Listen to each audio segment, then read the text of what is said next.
Drop.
God's will is simple. The most wretched man in hell will not be Adolf Hitler. The most wretched man in hell, or woman, will not be one like Joe Stalin or some of these more modern devils. The most wretched person in hell will be a former Seventh-day Adventist.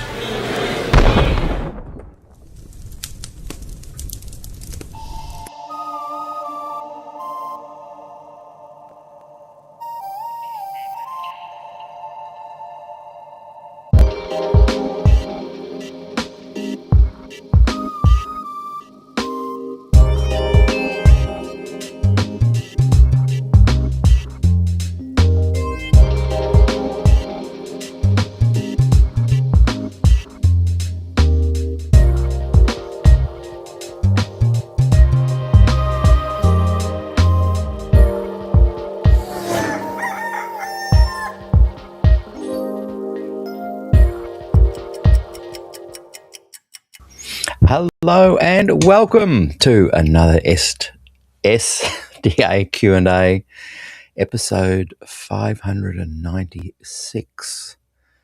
I should have a big celebration when we get to 600. That'll be there, maybe even next week. So hopefully I wonder who my 600th guest will be. That's kind of approximate. Well, today is a special program for me in many ways because it kind of continues a little sub-theme that I've quietly harbored for many a year. And I have always valued the creative community, artists, poets, writers, producers, filmmakers, clip makers, musicians. I don't want to leave any out, but yeah, that full on the creative person. That involves public speaking. It's actually all of us. We all have a creative component, and we can share that even just for our own selves. We can share it to community, with family, but all of us have a beautiful creative moment, a creative component, and a thread running through my entire life has been enjoying creative output. I remember when I was very young, in Sabbath school, I could have been 5. And I remember singing at the top of my lungs with my other friends around me, a well-known kids song called Do Lord. I've got a home in glory land that outshines the sun. And I was singing, having a good time. And my Sabbath school teacher who sometimes watches the show actually, said, wow, you really enjoy that, don't you, Peter? And I remember self-reflecting even at that age and thinking, yeah, I do really enjoy that. Another time I remember in class, I would have been in grade, I don't know, 4 or 5, fourth or fifth year of school, and I wrote a poem about the autumn, and I drew an autumn tree and leaves, and my daughters just last night were reading poems and playing music, and Ruby had written one about autumn. There were trees and leaves. Another time I recall, I would have been in grade 5, I think. We all had to get up the front and share a story.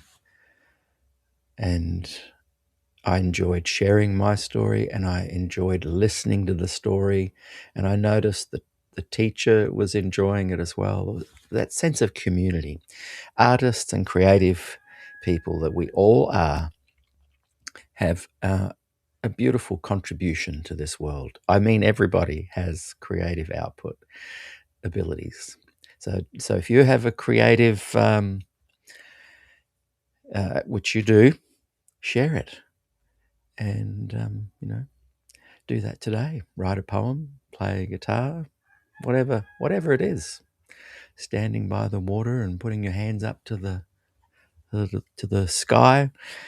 Anyway, so today, as I got older, I really had a desire to share.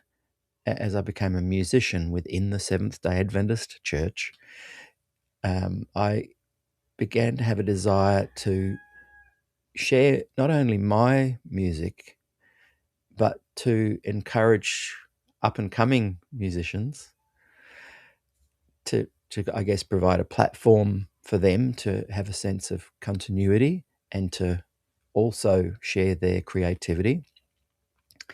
And I then began to be aware that my passion for looking at the history of Adventist musicians was not shared necessarily by everyone around me. And so in the 90s, I started a music shop in Kurrambong, and it became a gathering place, a watering hole for creatives, not just Adventists, all the creatives in the area. And it was a real incredible time, actually. For 21 years, I had this music shop right there in Kurrambong, just down the road from Avondale College, which is now Avondale University, which is also a hot spot for creativity as well. From lecturer to student, it's an incredible place of creativity. My guest yesterday, Bob Wolfgram, was a fantastic conversation. Dave Wilmoth is watching now, and he, thank you, Dave, has said that yesterday's talk with Bob was really good. Hopefully another will be coming soon, yeah. So talking about Bob, in the 90s, as I was in my music shop, I chatted to some of the young Adventists that were there this particular day. And I said to them, have you heard of Bob Wolfgram? So in my mind, I had kept this, and this is important to my whole today's show.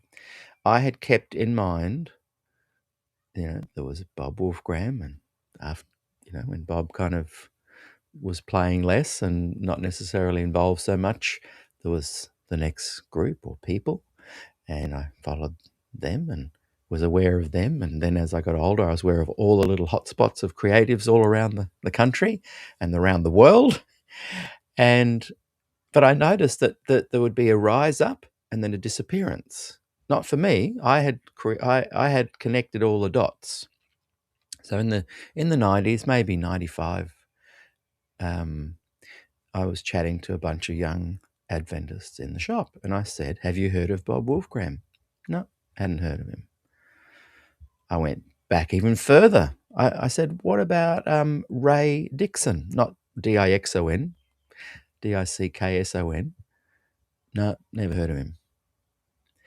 And then I mentioned other artists from the 80s, because Bob Wolfgram, was huge in the Adventist music scene and the general Christian music scene in the right from the late 60s through to the late 70s, early 80s. And anyway, a lot of people.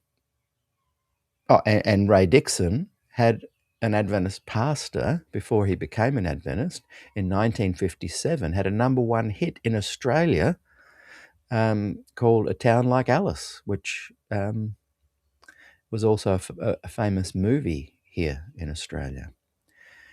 Anyway, that got me pondering. And so I developed a magazine that I had big hopes for. And I interviewed Bob Wolfgram. I didn't mention this yesterday, and I've got it here somewhere. A draft copy that my dream was, and I called the magazine Tempo. My dream was to create a sense of history for current Adventists, to promote the past creatives, to promote the current creatives, and to provide a platform for the future creatives to emerge into. And I soon discovered that a magazine and articles and letters to the editor and all of that kind of thing was a lot of fun. But back in those days, there was no social media. So you had to really, you literally had to build a mailing list, and you'd handwrite on every letter, and you'd fold up your little magazine, which was a lot like, I won't hold it up, but the Record, the Australian Adventist weekly newspaper.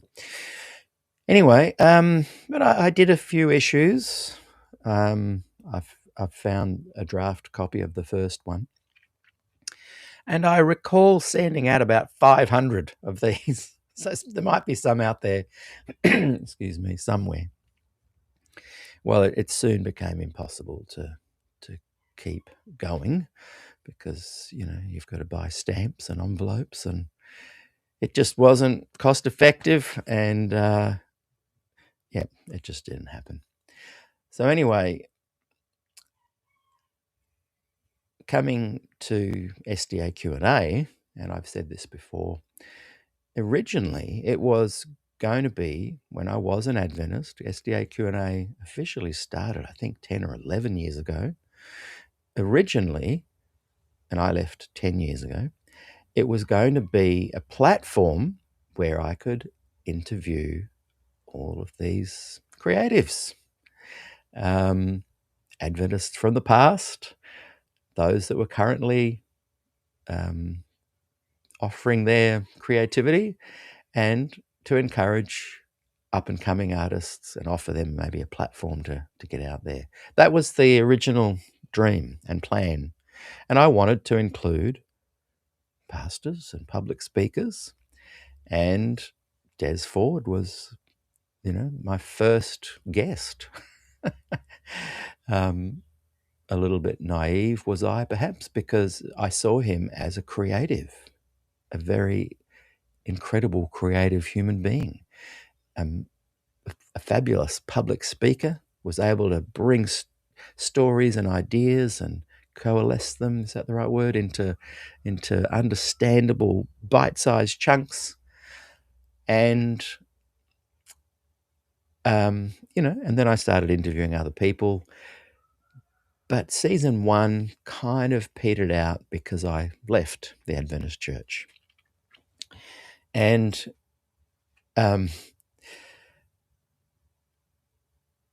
so, I didn't do really anything for about 2 years with SDAQ&A until lockdown. And I'm not going to go on about the history now. You get the idea. It didn't go the direction I was planning, but I'm totally happy the direction it did go. So season 2, first episode, Bill Johnson. I'm thinking, how did I get into theology and politics? And when I asked him that famous question that I think, I won't say his name, he may not want to be known. Someone gave that to me while I was live. And I said to Bill Johnson, William G. Johnson, now was retired, now passed. I said, how confident are you that something supernatural occurred October 22, 1844? And honestly, I thought that I would do 2 or 3 interviews, talk a little bit about Glacier View, and then I was just going to shut it down. That's it. I'm done. I'm done with, this whole Adventist thing. And he paused. And it's a good 5 or 6 seconds, I think. Felt like 30. And said, I don't know if I can answer that, Pete. And I thought, wow, one of the top leaders of the Adventist church is unable to answer if something supernatural happened October 22, 1844. I felt sure that he was going to say, yeah, of course, I'm very confident. And that pause is why we are now at 596, because I thought there's something to see here. It's not just about creatives and interesting theological understandings and misunderstandings and the milieu and marination of Ellen White through it all. There's something going on here that's not adding up. We're not talking about that today. That's just a bit of background of how we got to episode 596. And why as I said earlier, why I'm excited about today and yesterday's conversation and my interview with Paul Johnson.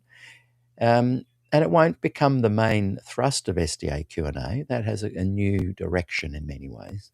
But it still allows me to bring into this platform and those that watch this channel an opportunity to gain a sense of history to the Seventh-day Adventist creatives. So even though I'm not an Adventist anymore, I am very much someone who loves creative people, wherever you come from. And it excites me to see creativity bubbling out into public spaces. And Adventism has a unique bunch of creatives. And so, this doesn't mean I'm only promoting Adventist creatives. It doesn't mean a whole lot of things that some people will kind of try and piece together of what my intentions are. But it does give me an opportunity to create a sense of history for the Adventist creative. If you read a Guitar Player magazine, I think I've got every single one of them since 1982 or something. Every single one of them will mention Bob Dylan, Jimi Hendrix, the Beach Boys, the Beatles, the Rolling Stones, and they will lift up current guitarists, recent guitarists from way back when, and they are hoping that new guitarists come on up through the ranks. Anyway, I noticed something, that Seventh-day Adventists, the movement, the administration, the leadership, the system doesn't do that for creatives. That's why back in 1995 or whenever it was, my idea of creating tempo, that's why I wanted to do it, because the church itself wasn't doing it. So today, there's a nice long introduction for you that I'm proud of. I think understanding a setting and the context of why things are unfolding is important. and I unabashedly share that little bit of background for you. So I mentioned Ray Dixon, 1957. Research it. I mentioned Bob Wolfgram. I chatted with him yesterday. He's been on the show several times. He has lots of music out there, musicals, 3 incredible albums. The first one, All My Friends Are Sinners, Sally Hilda, Bob Wolfgram, Lowell Tarling, Gena Levitch. Brilliant, fantastic. Go and check it out. And what we're looking at today is a documentary, a movie that came out. We're a little bit unsure, but it focuses on the 1960s youth culture. And it's Adventists, I think produced in the early 70s, most likely. And it's Adventist young people singing and sharing their love of the gospel through music. And I have sought directly with the copyright owners, and I'm hoping they don't block today, because I've been trying for years to get some kind of official permission.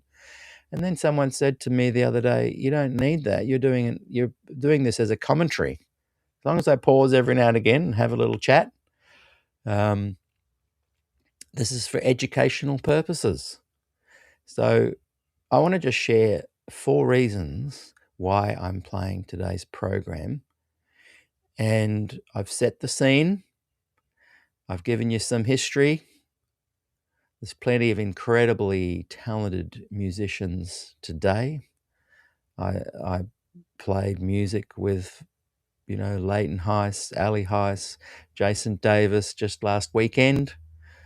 My name wasn't allowed to be on the poster. I'm too controversial. But they are brilliant musicians that have contributed heaps to the Adventist creative music scene. I could literally go on. I sat down with Leighton Heiss once when we were touring Japan, and I said, let's write down a list of creatives. So I was talking about it even back then, and this would have been maybe early 2000s, I think. I think we came up with at least 200 names. So here's the thing, Adventism is brimming with incredible creative people. And I believe they have no sense of history. Bear with me just a few more minutes as I unpack how that is different to most communities. So here are my 4 brief reasons why I'm showing this movie today. And it is called Let the Sun Shine, S-O-N. Let the Sun Shine. And so the first reason, I'm offering it as a commentary and for educational purposes. The second reason is that I believe the SDAQ&A audience is very engaging. The SDAQ&A audience is here on YouTube, also Facebook and other places. In 2 Facebook groups, there's probably 3,000 in one, 2,000 in another, 4,000 on YouTube. There's a few other miscellaneous groups. I calculated that there's about 11,000 people every week engaging on those platforms that are out there relating to SDAQ&A. Some are not specifically about SDAQ&A, but I put the groups I started, and I put this content into those groups from time to time. So what I've discovered with this group that watches SDAQ&A is that you guys are very engaging with comments, and I want this engaging group to watch this film, this short documentary, and to point out, here's the second important thing, to point out people that you may recognize in the movie, in the documentary, and share their names in the comments, because I want to uplift these people and thank them and honor them for their contribution to the creative realms of the Adventist community. So we've talked about the past. We've talked about it being a commentary for educational purposes. And we've talked about my second reason is I want you guys, a bunch of you who, some of you were there. A lot of baby boomers watch the show. A lot of young people watch the show. But I want your thoughts and comments so I can bring them on to the screen as we are playing it, because I want some of these people in the program that are in the movie, Let the Sun Shine. I want to honor them and thank them. And I want a discussion to grow and open up around these creative people and others that have been involved. The other thing I would like is for you guys to talk in the comments while we're live or later about current creatives that are out there. I can't just sit there and write a list. Well, I can, but it's not going to be exhaustive. And hey, that would be impossible. But I want people to write in their ideas and share some of the exciting things that are happening today. So we've talked about the past. We've talked about you guys sharing and honoring current people. Maybe you can share about some up and coming ones as well. And the third reason is I want to show this movie to a whole new audience. So I was chatting to someone the other day and they said, do current Adventists watch your show? Yeah. A good third to half are current Adventists, all ages. And I want to offer up this great little film to a new audience. It's literally in a place that is archival, and I will be sharing that link. It's Advent Media Australia, Adventist Media. I can't remember what their current name is, but we'll soon find out. And also, it's Hope Channel Australia. So we'll be sharing that link in the comments.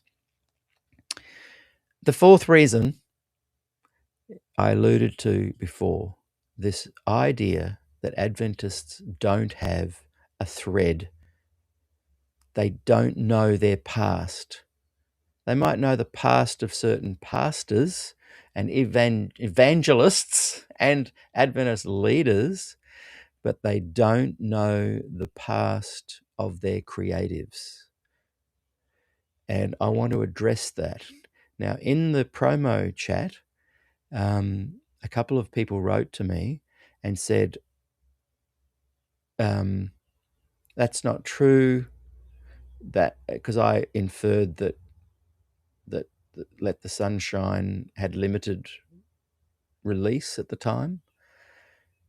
This person was suggesting that it had a wide release, and that that perhaps they were saying also that creatives aren't being suppressed in Adventism.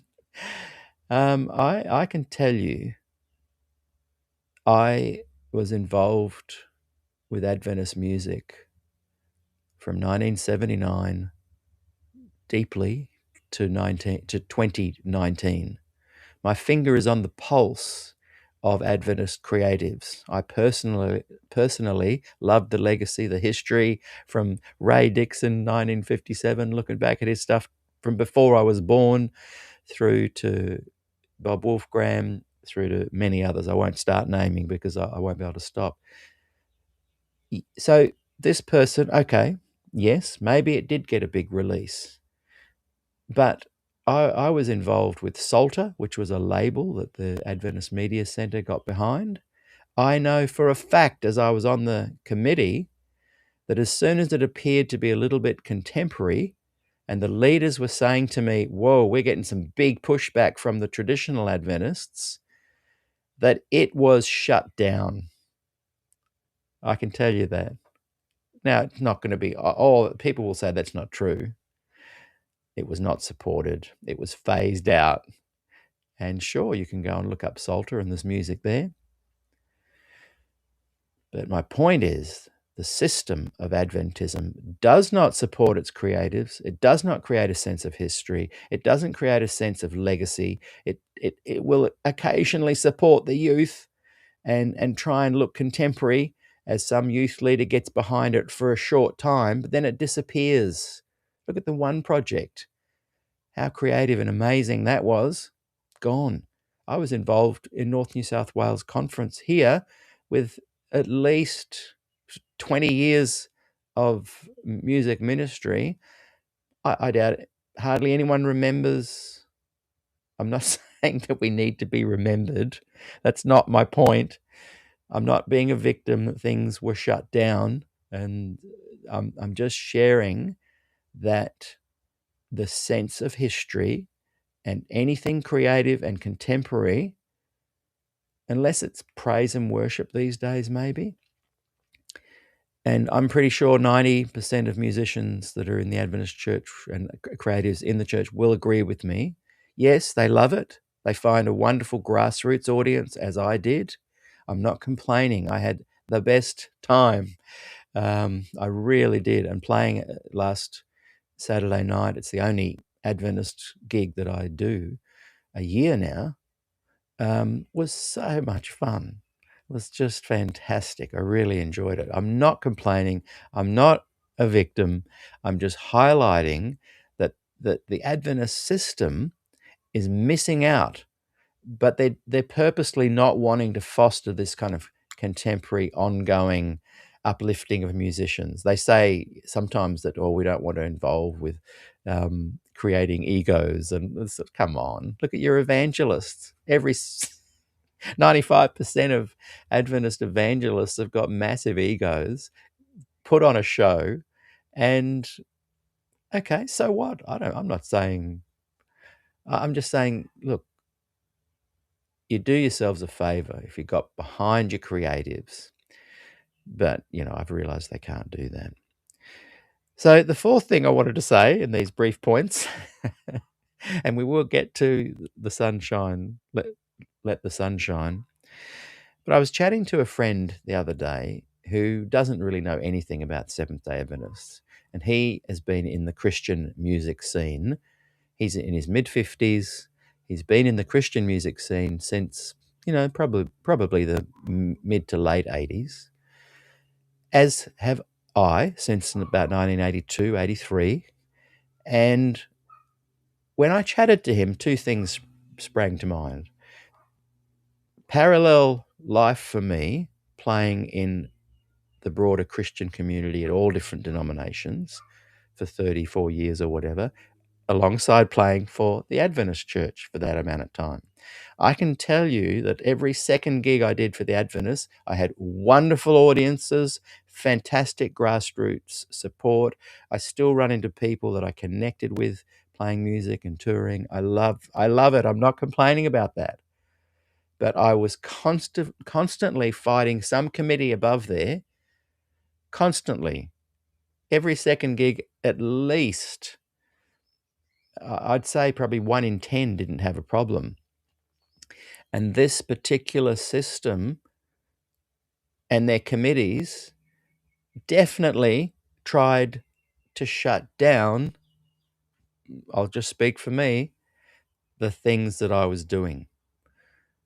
It was a constant push. When I got involved with other denominations in the early 80s, the opposite happened. I would be called up, the committees, the leaders, the pastors, the administration.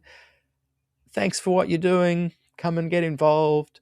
And they would organize rallies and concerts. And I got to meet people like Larry Norman, Chuck Gerard, Tom Howard, Phil Keaggy, Amy Grant. We were support act for a lot of those guys. The list could go on, but I felt welcomed by those different denominations. Sure, there were some churches that didn't want any contemporary. There were some real conservative churches out there. But those who were a bit more liberal, progressive kind of movements, they encouraged this kind of creativity, and they got behind it, and they were involved. It was incredible. So anyway, back to this discussion with my mate who had been involved with Christian music.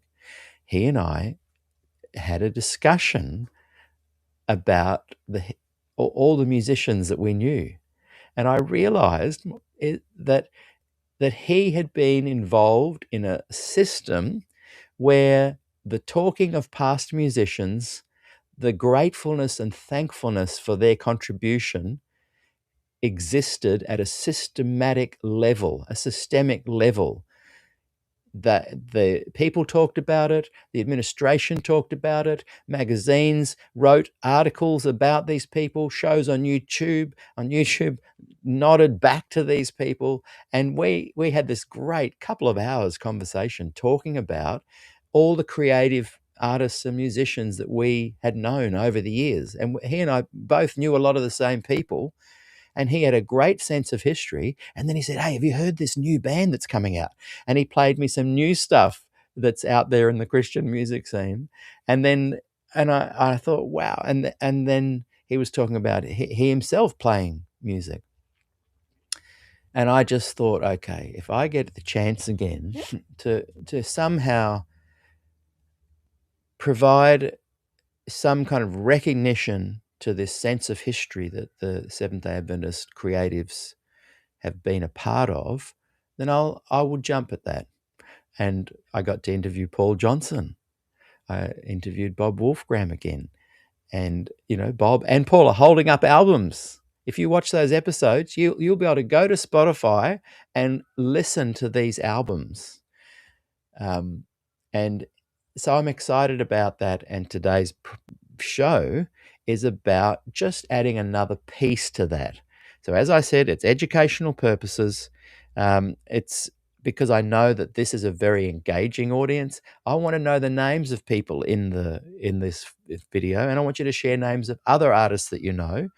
And I want to uplift them, and I want to provide a new audience this content, because I hope that by doing so, I can just help in a small way uplift the creatives that are in the Adventist church. Many have passed unknown. So let's remember them, let's lift them up, let's encourage the current ones. But the bigger picture is creativity is amazing. We all have the ability to share it. Go for it. Do so. Get creative. Write a poem. Write a song.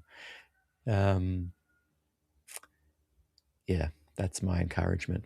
It was interesting, as I had finished my interview with Bob, I randomly came across this recording that I think I'd mentioned in the show, where Uncle David Caldwell's story, jokingly called "Marginally Above Average," and Dave Caldwell had a huge influence on his family, his kids, Bob Wolfgram, and a bunch of other creatives. And he loved talking about music and the history of music. So let's watch this movie. Oh, yeah. So if anyone that is family of Dave Caldwell, let me know. Maybe I can. I can't remember if it's an audio or if this was photos, but he did some recording in my studio playing his cello. You can see a little image of him with the cello there. But I just thought how serendipitous that I should just literally finish chatting to Bob, walk out of the studio, and there on a desk is that sitting right in front of me.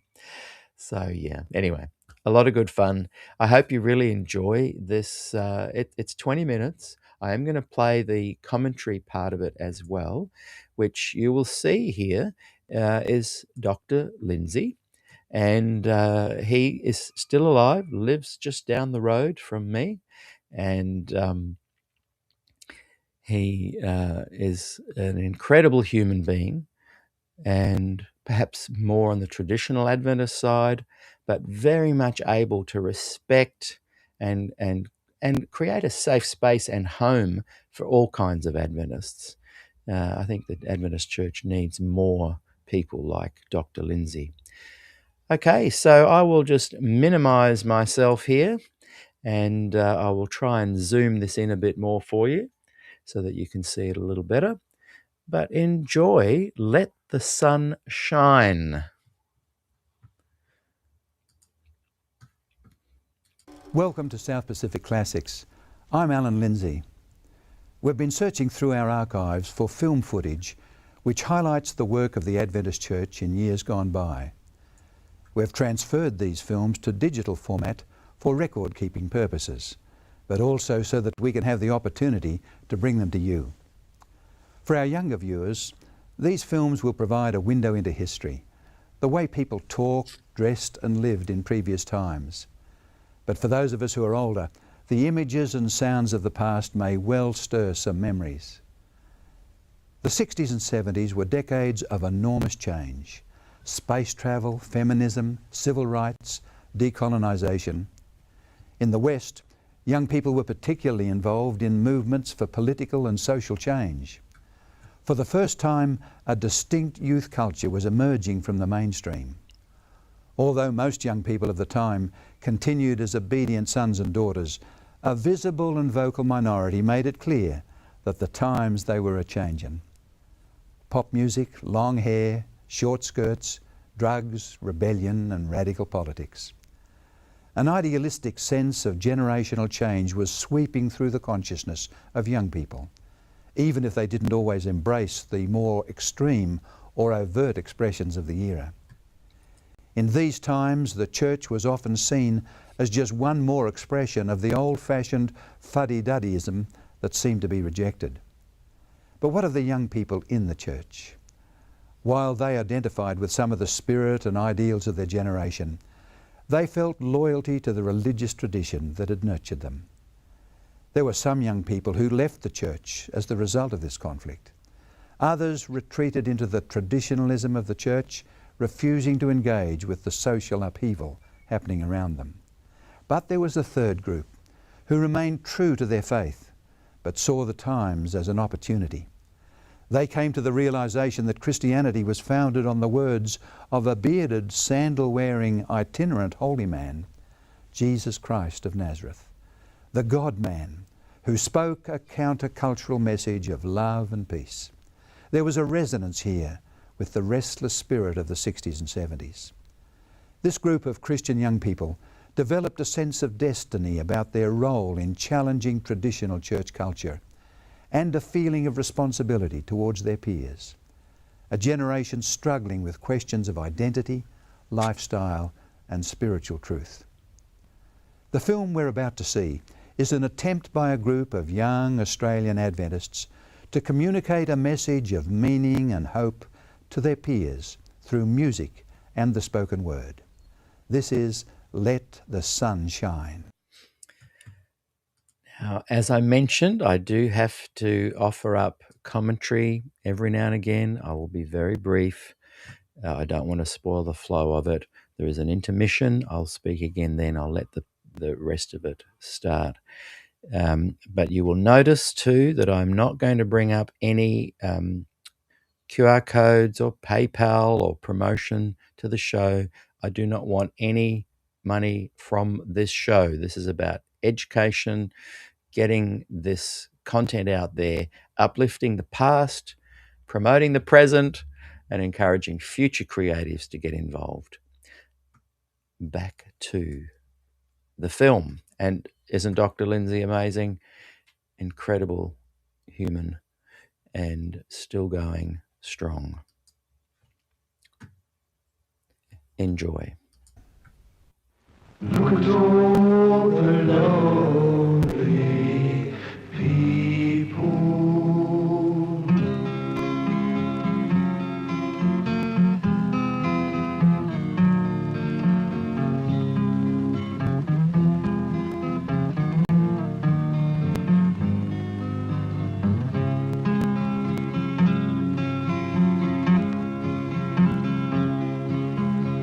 at all the lonely people about.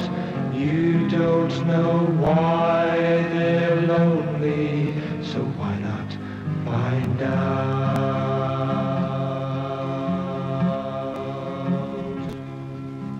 Look at all the lonely people, they need a friend. You have a friend you can tell them about.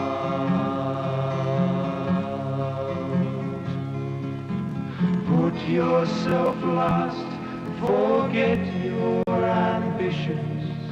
Look out, not in. Make it your mission to listen to the lonely people talking in time. Their meanings or rhyme, they're afraid to speak out. Don't underestimate your part to play. Listen to someone, then silently pray for all the lonely, lonely people who won't meet a friend, who won't comprehend what is love's all about.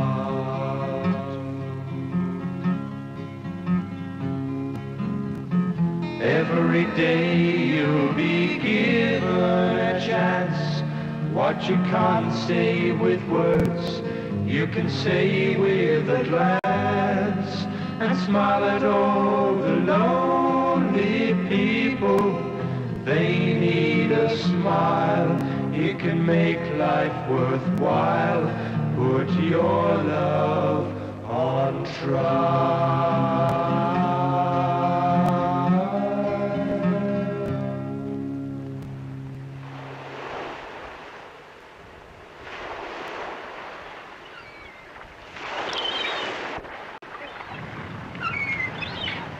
Every day, the sun rises and sets on a world that's full of problems.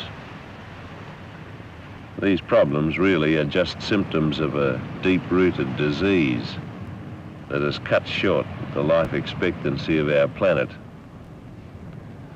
Loneliness is only one of them. We could add hate or war, distrust and crime.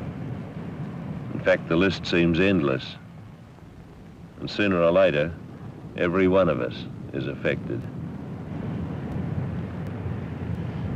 All through the ages, man has been looking for something to give his life meaning and purpose, something to solve his problems, because the ancient Egyptians used to worship the sun. They felt that it was a symbol of life and warmth. But modern man has come of age. He doesn't need anything to worship. Or does he? It seems that man must worship something. And so today we have different gods. Gods of possessions or knowledge through education. But in spite of it all, man still hasn't found meaning and happiness. And some of the best educated people in the world are without hope. But there's another Son, the Son of God, and he's the author of all light and wisdom. 2,000 years ago, Jesus told his followers that if any man followed him, he wouldn't be walking in darkness. But he also showed us the secret of how to get out of this mess. It's no secret now, hidden in another generation. It's the good news for today, real and alive, and far too powerful to be hidden in the stones of the past. Those who think God is dead are wrong. It's just that without people, so many of his houses are lifeless places, uninhabited memorials to the past, just like halls of silence where once there was singing. Is your burden heavy? But just as the sun remains in the sky, not bound by human time, so the Son of God, Jesus, shines in every generation, giving warmth and meaning to the lives of those who let the sun shine. Are you growing weary in the struggle of it all? Jesus will help you when on His name you call. He's always there, hearing every prayer, faithful and walking by our side, in His love we hide all the day through. Oh, when you get discouraged, just remember what to do. Reach out to Jesus, He's reaching out to you.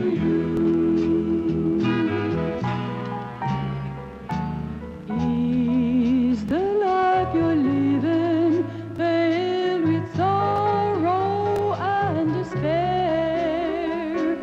Does the future press you with its worry and its care? Are you tired and friendless? Have you almost lost your way? Jesus, He's gonna help you. Just come to Him today. He's always there, hearing every prayer, faithful and true. Walking by our side, in His love we hide all the day through. Oh, when you get discouraged, just remember what to do. Reach out to Jesus, He's reaching out to you. Reach out to Jesus, He's reaching out to you.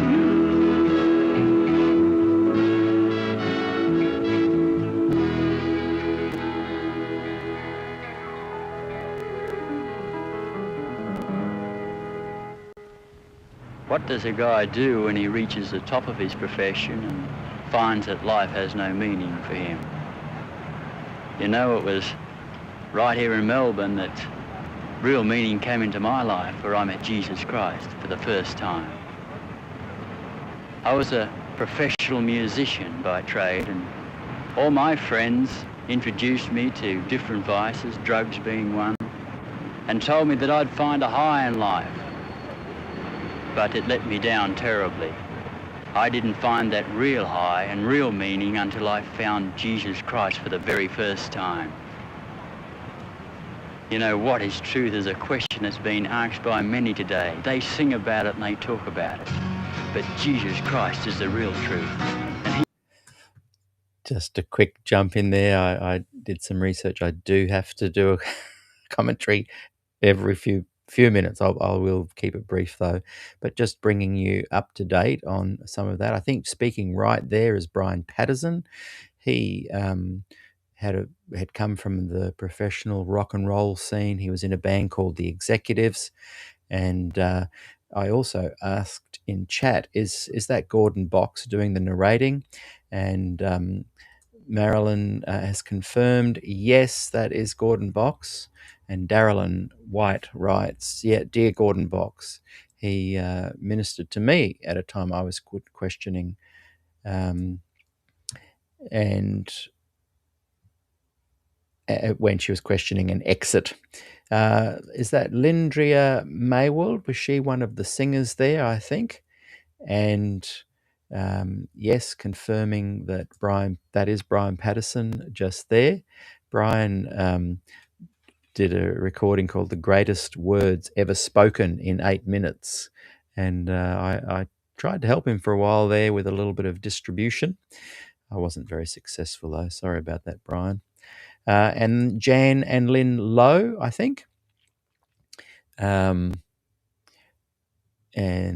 Kevin Morgan adds he sang that song that was just playing in Miami, Reach Out to Jesus, and his group was called The Followers. There you go, Kevin. That's awesome. So already we're getting some names that we can go away and research. So yeah, please continue with the chat. Yeah, we will bring things up onto the screen every time I have a little break there. So yes, Lindria, that was. What was Lindria's last name? Oh, that's Jan and Lynn, or Lindria Lowe, maybe. I have met Jan Lowe, and there's also Warren Judd in there as well, and his I don't know if that was his wife at the time, but Warren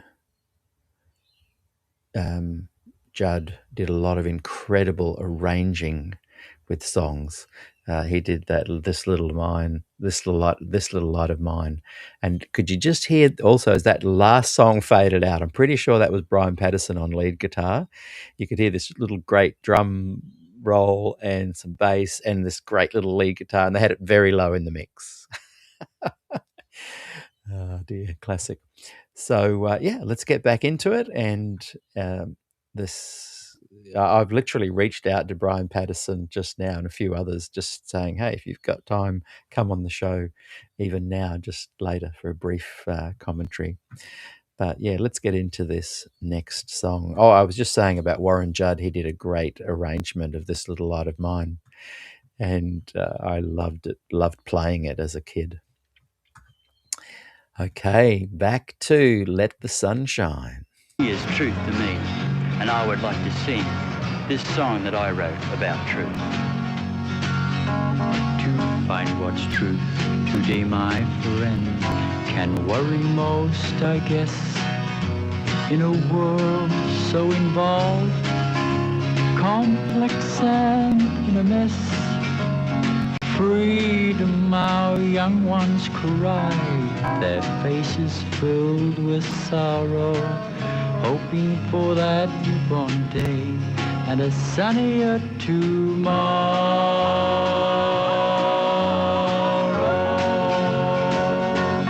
Truth is love and understanding, truth is pure in every way, truth is simple godliness, my friend, that tells this world it's lost its way. It's hard to know which way to turn in this old world today. For people, they can't seem to find that straight and narrow way. But if we seek to find, then we will surely see. A man once lived who paid the price to set all mankind free. Truth is love and understanding, truth is pure in every way, truth is simple godliness, my friend, that tells this world it's lost its way. Find truth in drugs, my friend, I know I've tried it too. You fall away, you cease to care, and no one cares for you.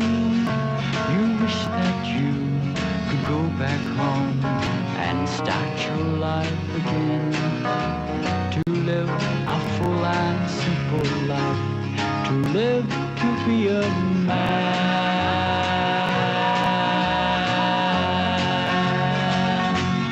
Truth is love and understanding, truth is pure in every way, truth is simple godliness, my friend, that tells this world it's lost its way. Truth is love and understanding. Truth is pure in every way. Truth is simple, godly, that's my friend, that tells this world it's lost its way. Lost its way. Lost its way. The only reason that I'm living today, the only reason I'm happy today, is because I'm preparing to meet Jesus when he returns. Think about it. Why live a miserable life on this earth and die with no hope when you can live a happy, fulfilling life on this earth and then have eternal life afterwards? The problem is that most people are pretty prejudiced to religion. They say, well, look, we can do without religion these days, or the church is too formal, you can't find God in a church. And there are other people who say, well, look, the church is right out of touch. It doesn't communicate to people in the world today.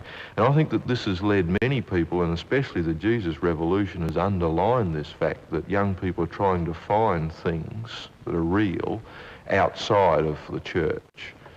And this has led to a different form of witnessing, or a different concept in the form of witnessing, where the young people have become a little impatient with the established ways, as honest and genuine as they are, in the need to find a new way to communicate with people where they are. I found this an effective way of reaching out after people, of showing my love that I'd found in Jesus Christ. And young people who have experienced a tremendous change in their way of life by accepting Jesus Christ and his way, have got something they feel is worthwhile to offer, the only solution they believe. Christianity is my whole way of life. I mean, you're subject to so many different influences. You have kids from college or uni telling you to believe this and believe that, and you just wonder where you are. You seem to be floating around wondering who to believe and what is right and wrong. But Christianity gives you some direction. And the hope is that Christ's coming again very soon. And this was what makes one happy and involved. And that's why the young kids are out there saying what they're saying. Anyone can come to Christ. Many of the young people involved. So just a few names there, and I think, and Dave Wilmoth says, I had the pleasure of working with these great people in The Commission. Was that another group, Dave, that you had? Kevin has his album that he referred to earlier available still. What was the name of your group?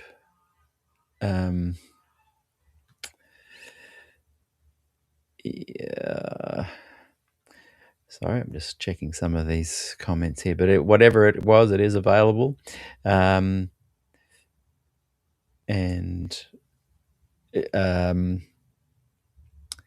Q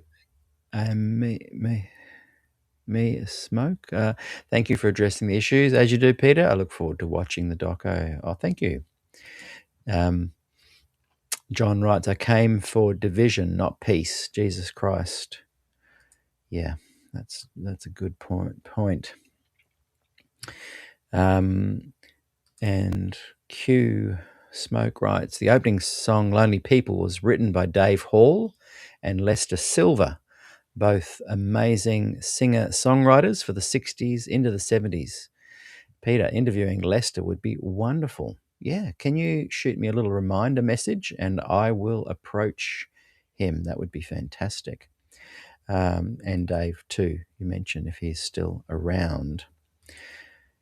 And MSB writes, that teared me up. Sweet song. That's fantastic. We've clarified that it is Gordon Box. And we've mentioned Jan and Lynn Lowe. A couple of other names also in there. Warren Judd and his wife, I'm pretty sure they have both passed. Also, listening ear writes he sounded a little bit like Elvis. That was the Brian Patterson that just sang then. I don't know who he is, so don't laugh at me. No, we wouldn't do that. Listening ear. Darylyn has written, Normie, who are you referring to? Yes, and Brian Craig was just chatting there. Brian Craig, pretty sure he's still around. Incredible human as well. Wonderful guy, Brian Craig. I've met him a few times. Robert Cook writes, I grew up in this era as well, and I remember the song Georgie Girl, but I've recently discovered the Seekers about a year ago, and I love their gospel music. Lead singer has passed, that's true. Yeah, sadly, she passed away, maybe only a year or two ago. I'm not 100% sure about that. What was her name again? Judith Durham. And in fact, a lot of the Adventist songs that we're listening to from this era do sound very similar to Peter, Paul and Mary and the Seekers. The Seekers were an Australian group. Behind Brian's great song Truth is some precious footage showing brief moments. Melbourne Street preaching pioneers Paul Johnson, rest in peace. Debbie Reed, sister of Chopper Reed, that's interesting. And Gail Loetsch, I might get the pronunciation wrong there. I was wondering if there were people that knew who those singers were. And I think I also saw Deb and Ivan in there at some point. And I guess what you're saying,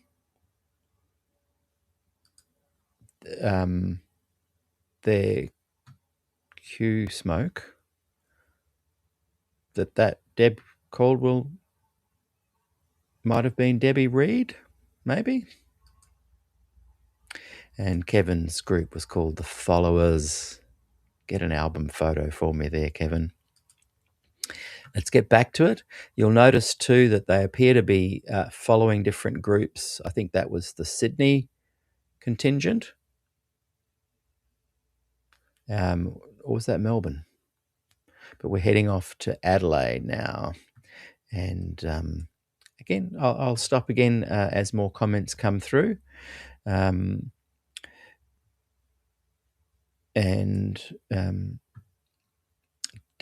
White writes, I was at college at this time, but my sister was involved with these young people at Wahroonga. And not sure what that other word is there. Okay, let's get back into it. I'm enjoying this. I really hope you guys are too. In the making of Let the Sun Shine are now leaders in the Seventh-day Adventist Church. It makes you wonder about the potential of Christian young people today. I mean, young people often have the energy, the time and the independence to throw themselves into projects of various kinds. If they were given the right support, practical and spiritual, it would be exciting to see just how far they could go. Food for thought. South Pacific Classics will be back with the second half of Let the Sun Shine after this short break.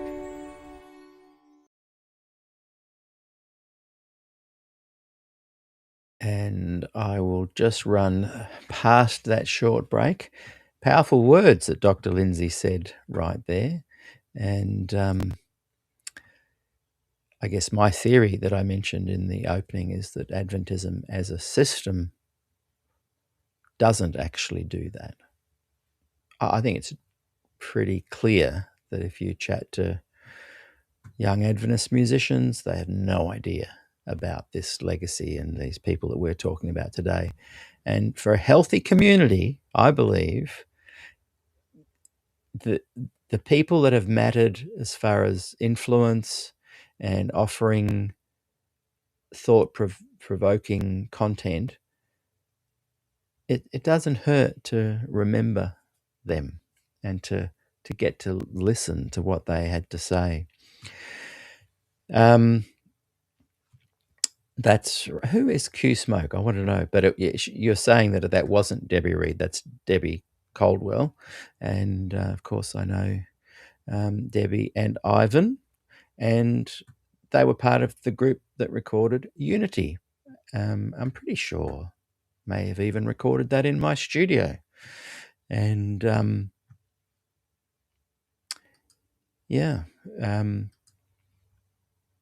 Carolyn writes, people and continued the friendship with Warren and Jan. That's right, Warren and Jan Judd at Loma Linda. Incredibly talented people.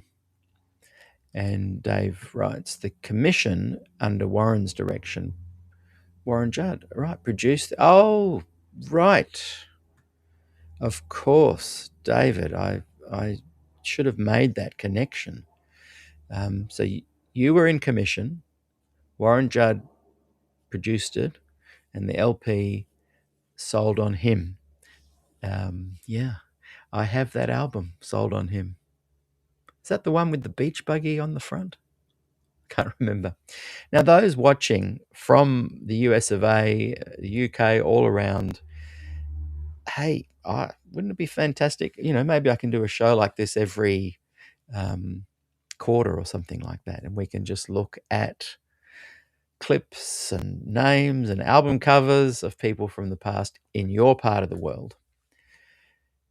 And I hope someone runs with this that's currently involved. Okay, I will just find after that ad has finished. And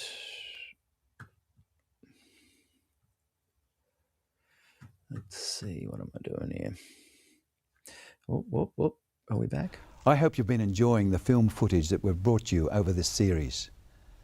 In today's show, we're exploring the... Okay. I'm such an amateur.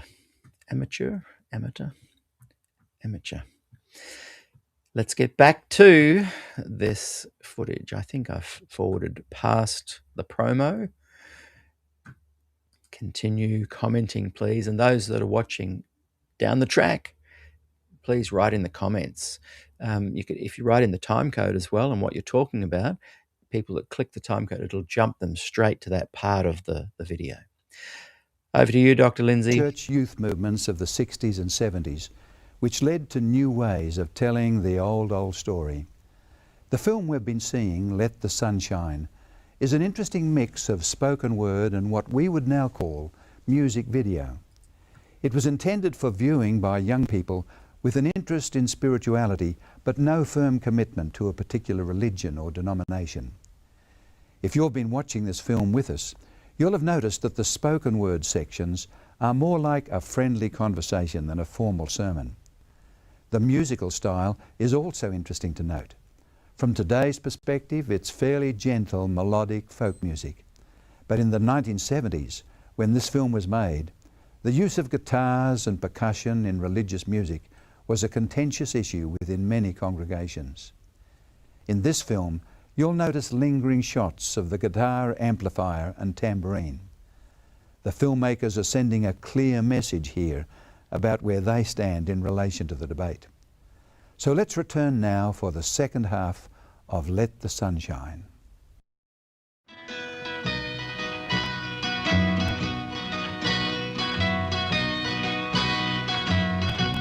I have a friend who's never going to fail me, no matter how I may let him down, until the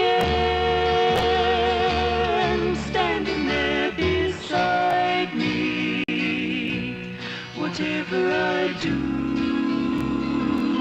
he'll always be around. That's where I like to go, where the clear spring waters follow on down to where the air is cool, and there to sit and let the mountains hide me, wash away my tears in a little pool.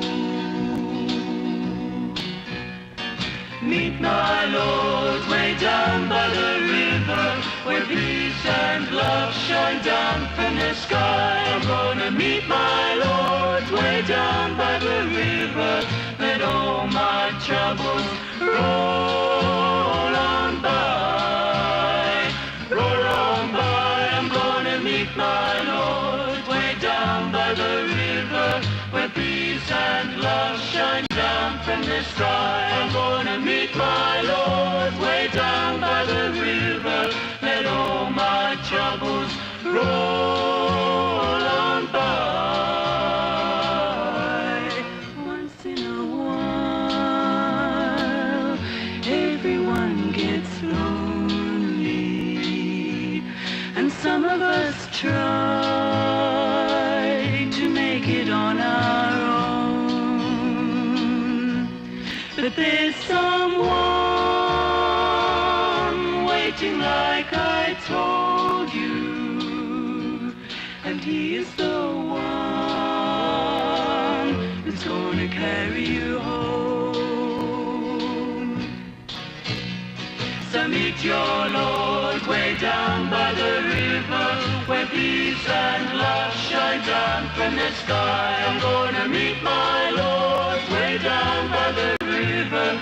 Let all my troubles roll on by, roll on by. I'm gonna meet my Lord way down by the river, where peace and love shine down from the sky. I'm gonna meet my Lord way down by the river. Let all my troubles roll on by.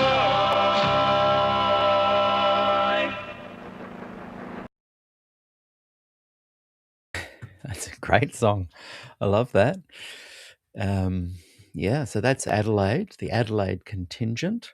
And Gillian Ford has just written, great that you're watching today, Gillian. Wow.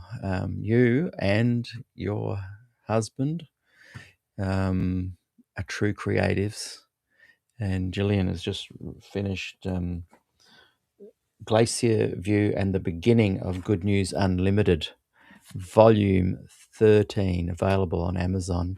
And it's a really good read, Gillian. Well done. So she has written, Peter, I had Bob Wolfgram write 2 articles on the Melbourne street preachers in my Glacier View history. Oh, is that in this one? I haven't come across that yet. I've been reading articles the last couple of days from it. Right. So let me know which volume. And Paul Johnson is going in volume 14, already in, and I hope to interview Paul. Now, the Paul Johnson that we referred to earlier is not the Paul Johnson I interviewed. Is that correct?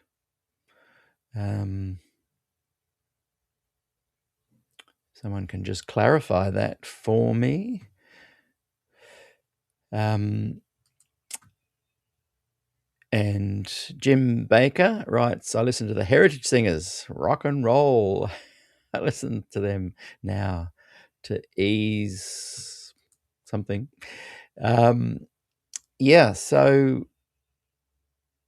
the Heritage Singers are an example of a group that most Adventists know, current ones as well. And guess what?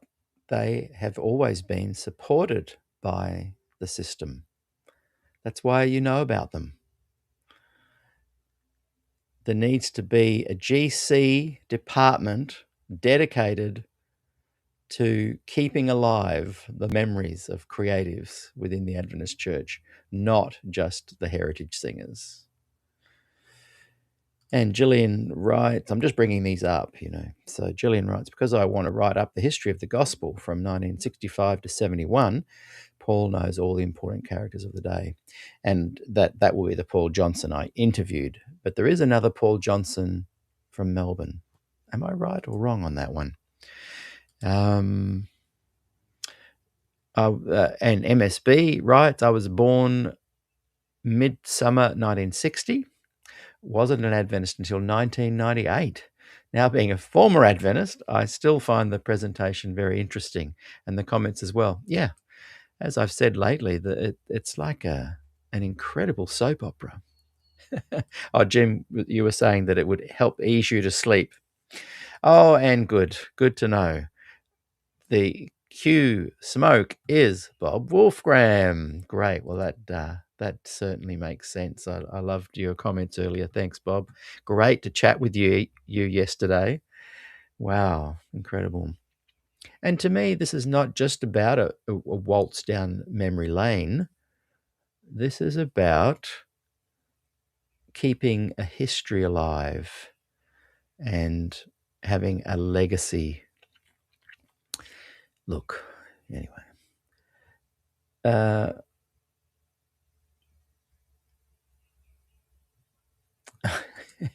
Michael says, quarter of the way through or something and still haven't mentioned Ellen G. White.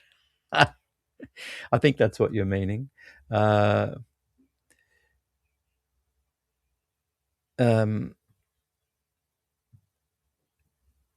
Just reading through the comments. I loved that last Adelaide song. That was great. And I recognize a couple of the faces. Is that Harry on the double bass? And the other male singer, he looks so much like a young guy that lives just around here that plays incredible guitar. Oh, I know him well. Just got a mental blank. But I wonder if that's his father. Like, it looks like the same person. Great era of music. How times have changed. Message of peace and love while the church, yes, that's true, Jim, spewed condemnation on the creatives and their music. That's why when that person said that, I was being a bit negative and inferring that they didn't really get behind this, I appreciated them saying that, actually, because it gave me the opportunity to clarify that, this is not about being negative about this era, but it is. I'm pretty sure the person that said to me that I don't have my finger on the pulse, I'm pretty sure if you did a survey, 99% of young people would have no idea of these names we're talking about today. And Bob, it's a different PJ, different Paul Johnson. Yeah, good. I was going a bit nuts there because I remember the other Paul Johnson. And Gillian writes that the Street Preacher article is in volume 2 and the first, I think, of volume 13. Oh, good. I because it's such a great coffee table book, like, I literally don't go at the start. I go, what have we got here? Oh, Alfred Kranz. This is a very interesting article. And then away I go.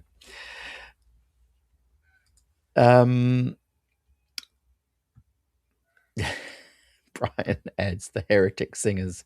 Yes, when I was young, we called them that too. Terrible.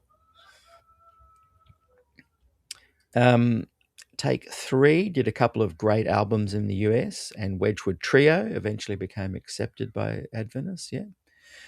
As long as they played toe-tapping mellow country music, they were accepted.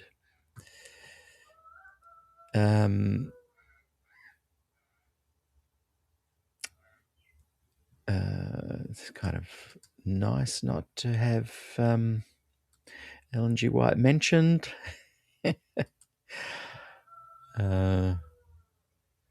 And Michael adds heretic swingers, who were brilliant, by the way. I'm not criticizing them at all. I'm just saying, as an example, young people today would know them because the church continues. I think Chapel Records was bought out by the GC, I think, when Max Mace died. And yes, Bob has said it'd be good to identify that Adelaide group. They're not mentioned on the album soundtrack for some reason. Wow. And a great song. I want to listen to it again. I wonder. So Let the Sun Shine, the album, yes, which I have. I'll have to go and have a look at it, listen to that. I wonder, Bob, is that on Spotify?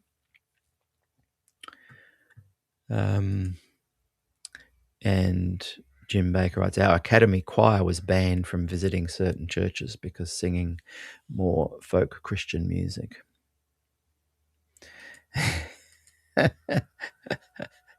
MSB, yeah, I did. You're around my age.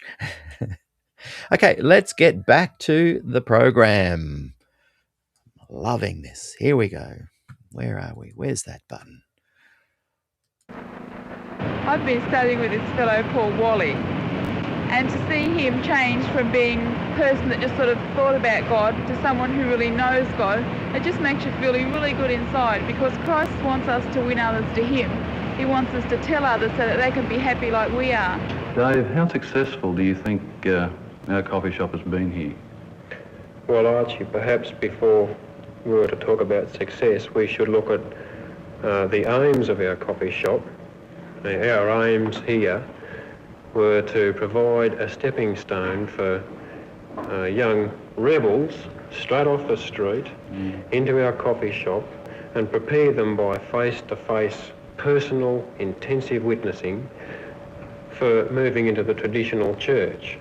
Obviously you can't take someone straight off the street into the church, and we want to provide a place where people could talk sensibly, unemotionally about Jesus and what value he has for us in this age. Because once you know him and really know Christ as your personal saviour, you have to tell others, because it's so great. You're so happy that you want to share him. It doesn't matter how you share Christ, in what facet of the way you do it, just as long as you share him. Tell others about him and let the Son of God shine. This little light of mine, I'm gonna let it shine. This little light of mine, I'm gonna let it shine. This little light of mine, I'm gonna let it shine. Let it shine, let it shine, let it shine. Oh, let it shine. The light that shines is the light of love. It outshines darkness from above. It shines for me and it shines for you. It shows what the power of love can do. I'm gonna shine my light both bright and clear. Shine my light both far and near. Where there's a dark corner in this land, I'm gonna let my little light shine. This little light of mine, I'm gonna let it shine. This little light of mine, I'm gonna let it shine. This little light of mine, I'm gonna let it shine. Let it shine, let it shine. Let it shine, oh, let it shine. The light that shines is the light of love. It outshines darkness from above. It shines for me and it shines for you. It shows what the power of love can do. I'm gonna shine my light both bright and clear. Shine my light both far and near. Where there's a dark corner in this land, I'm gonna let my little light shine. Let it shine, let it shine, let it shine, let it shine, let it shine, oh, let it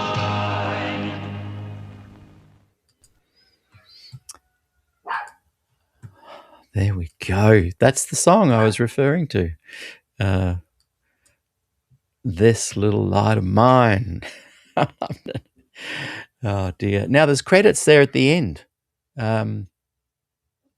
We'll just go back and see if we can see some of the names there. Russell Gibbs, I saw, Warren Judd. Yeah, and that was Stafford in there too. Is it David Stafford talking in there? And I know that Russell and Helen Schultz have written in comments on Facebook. I'm going to just quickly bring up some of the Facebook comments as well. And yeah, we've got some mysteries in there. We want to find out more names. Darylyn writes, Warren Judd had to push back hard against the negative comments and attitudes. We weren't allowed drums, so trying to play a Latin feel was a challenge. And Bob writes, yeah, their song is wonderful, but they are not named, which is weird. Kevin, you've sent some pics through. I've been looking up. They haven't come through yet. And yeah, Darylyn says that was Stafford. I think it's David Stafford. And his wife's Anne Stafford. And I recognise the lady that was talking about how when you feel excited about the gospel, you can't not share it. Did you see that genuine, unscripted look on her face? I recognise her. And Brian says it's sad you can't take someone off the street and put them in a church. No. But with that moment of seeing her face light up, you know, I think the Seventh-day Adventist Church has got a lot to answer for, because a lot of those young people from the 60s and 70s, as they went through the Ford stuff, as they went through being suppressed, as leadership and committees refused to really back them and follow what they did, a lot of the smile was wiped off those young people's faces, and they left. Not saying that person did, but a lot of people left. And I just think if there was some way that this legacy was honoured, and how good that Hope Channel Australia, Dr. Lindsay back then in their archives were willing to put this together and to put it out there. But you can't just release something. Yeah, let's say that it got lots of interest when it was first released. It died away because of not having the follow-up.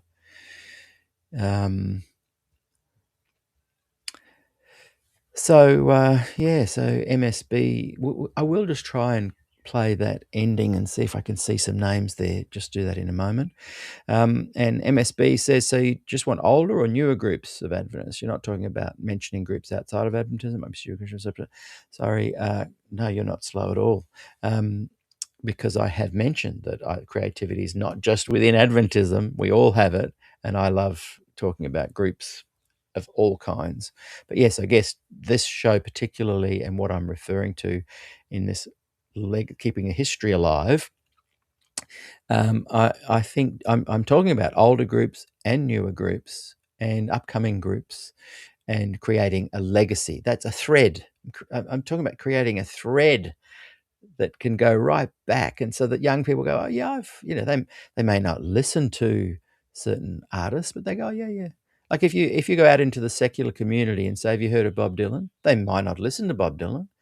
ABBA, the Beatles, they're going to know about them because the culture knows how to keep these names alive. And a lot of the Christian community, broader than Adventists, they keep their names alive, like that discussion I mentioned earlier that I had with my friend. We had a great 2-hour conversation about common groups that we remembered from the 80s but that has to be fostered. You have to foster that kind of legacy.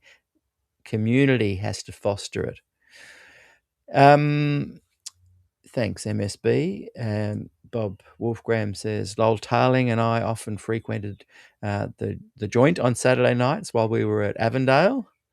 That's the one I think Stafford was talking about there. And a few years later, I got to share some songs there. What was the name of that cafe? I think he did mention it. But he, Russell Schultz, Helen Schultz, was it Gateway? It'll be here somewhere. I remember, Bob, you sending me a bunch of tapes of you singing.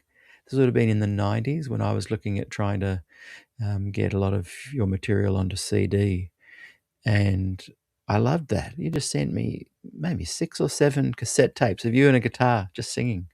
And it would take me back. And I think, imagine this, Bob singing at one of these cafes.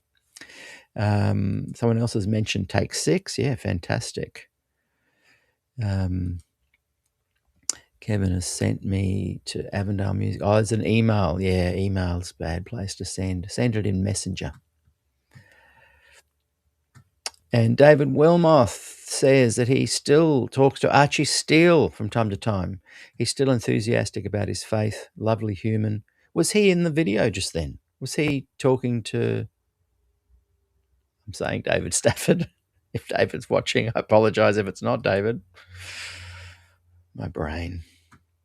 It's actually always been like this. It's not because of just getting older. Oh, Take 3 is what you're talking about. Who would Take 3? And Kevin points out that there were numerous influences that touched us during the late 60s and 70s.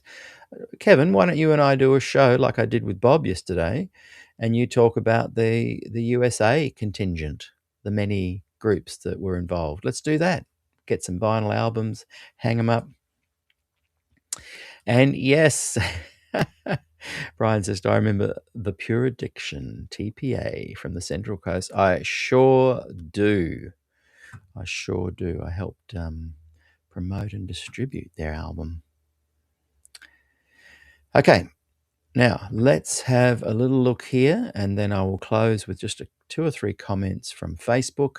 Don't want to make you guys feel left out. And then we're just going to close with Bob coming on the show just for a quick chat. Gillian, you're welcome to come on too. And anyone else? Darylyn, do you want to come on? Let's have a quick chat about this era for 5 or 10 minutes. Okay, going to just try and go back here, and let's look at some of those names on the screen at the end there. So I'll just do some pausing as we go. Let it shine, let it shine, let it shine, let it shine. Oh, let it shine. The light that shines. Okay, so Let the Sun Shine. You guys can probably read that better than me. Featured from the stereo album, Dave Hall, Lester Silver, Lonely People. Does that mean anything to you guys watching? We'll just go the next one. Shines is the light of love. It outshines darkness from above. Oh, the song Lonely People, right.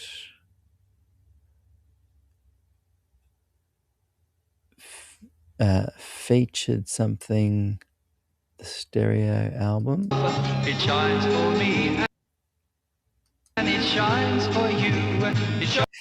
Featured from the stereo album, Brian Patterson, Truth, that song. And it has the pic. Oh, there in the top left. Is that a person's name? Meet My Lord. Featured on the stereo album. Nowadays, you don't need to say it's a stereo album.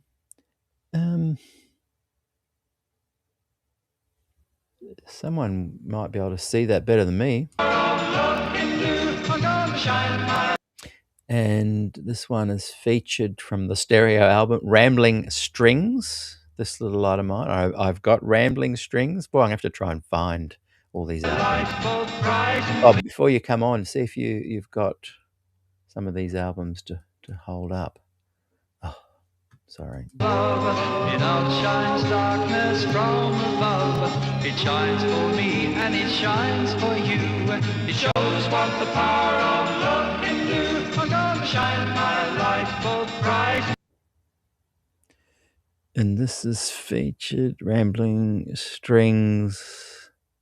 Oh, this little light of mine.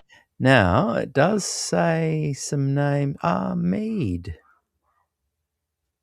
Gordon Box. Bruce Judd.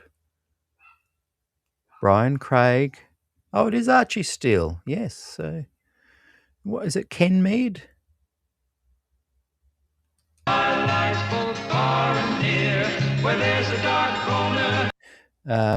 Associate Director and Editor, Warren Judd. In this land, I'm gonna let my little light shine. And Director of Photography, Russell Gibbs. Let it shine, let it Sponsored by the Youth Department of the Seventh-day Adventist Church. shine, let it shine, let it shine. Advent Film Productions, Sydney, Australia. Let it shine, oh, let it shine. And I will just let it run through and let Dr. Lindsay have the last word. We hope you've enjoyed sharing a little piece of history with us today. We're certainly glad of your company. And don't forget to join me next time for more South Pacific Classics. I'm Alan Lindsay. God bless. Quick stop the music. I'm pretty sure, I'm hoping that those that own the copyright will have seen this as an educational program, commentary, one where I'm just hoping simply to raise the awareness of this great program. I will be putting the link in the description once this is remains live, once the live chat is finished. And I wanted to highlight the people that were there and to point out that, come on, Adventist Church, get behind your artists. At least someone inside there, try and run with my tempo idea of 1995. And, you know, we've helped give you a lot of resources to start with.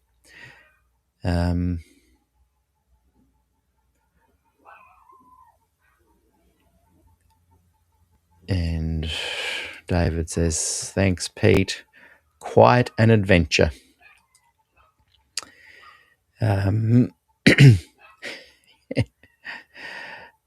Okay. Marilyn thinks it says Dakaras, and Bob confirms, yes, the Dakaras. Well spotted, Marilyn. And that's good to know. We have a bit of a mystery solved there. What I'd love to know is who are some of the names of people in these groups. Fantastic. And so I'm going to just quickly, Bob, I'm going to send you and Gillian a link and come and join us right now. I've just sent you both the link and would love you just to come and have a quick. Brian just said, whenever I say 5 minutes, it's actually going to be more like 10. No, times by 5. 25 minutes. We'll see. You time for me, Brian. I just did want to quickly read a couple of comments from the Facebook. Graham Sutherland said, should be very interesting show today.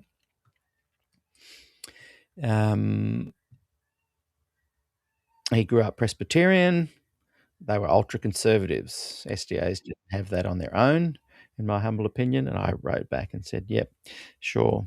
There's lots of conservative churches everywhere there, then and now, but Adventists are just better at suppression.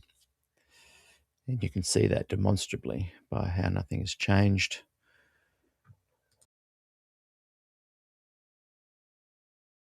Paul Borges writes, so much has changed. So much. I don't think I could still be an SDA if that wasn't the case. Okay, fair enough, Paul. I guess I'm suggesting it hasn't changed much. That if it had changed, we'd be able to say there's a good bunch of people that do know of all these artists we speak of, and they don't. Kay Judge writes, did you see the wonderful conference Charmaine facilitated for Christian creatives? Maybe you're meaning recently. That is fantastic. I love to hear about that. I guess what I'm not meaning Adventists don't create great events where creatives are involved.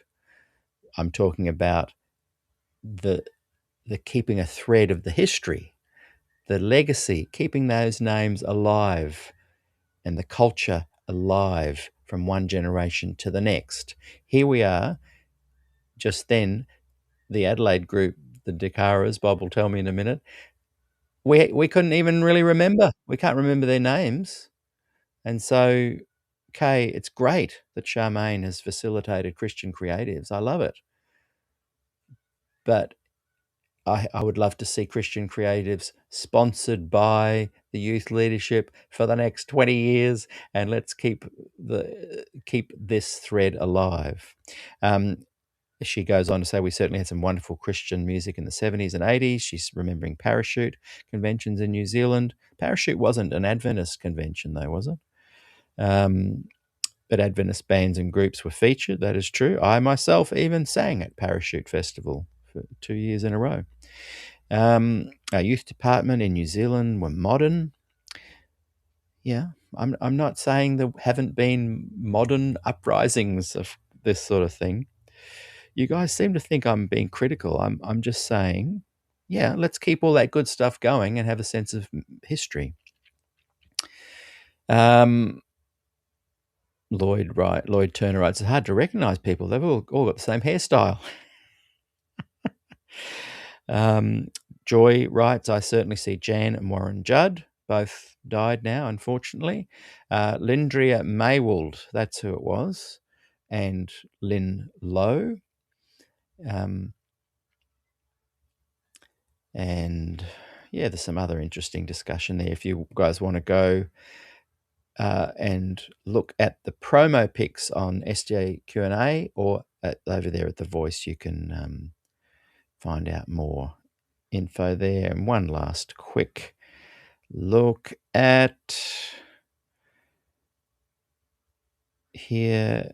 Oh, awesome. I'm so glad I just checked this.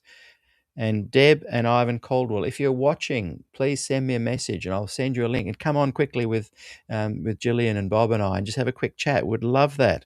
So they've just written to me and said, that was a blast from the past. Thank you. So please, if you're watching still, and they have confirmed Deb Caldwell was not an Adventist back then. And the South Australian group was the Dakaras. Yeah. So, Deb, do you remember the names of some of the members in those various groups, the Dakaras, for example? And well, hang on. I'm just going to quickly message them again. Come on live now. Bob and I and Gillian are waiting. And I'll leave that open so I can see if they do reply. Okay, I'm just now pressing some other buttons and we're going to have Gillian and Bob joining us. Sorry, I've just got so many links open here, guys. Here we go. Here we go. Here we go. Awesome. Hey, have we got volume going there? Bob? Hello. Awesome. Hello. Hello, Gillian. Hello, Robert. Good to have you both. Wasn't that as Oh, it was as fun. Debbie and Ivan said, just such a beautiful blast from the past? And hey, the lighting looks good on you there, Bob. You should take some photos right now. That's going to be great for your next album cover. I'm inside. I'm in a warm room with the sun shining through the window. I love it. Well, look. If you start scratching your head, oh, look. Hang on. Take that I'm away. just going to mirror image. Hang on a second. beg There your we go. pardon, yeah, yeah. Gateway. Yes. Now, I was trying to find, there was another promo bit there where there were a bunch of great comments also.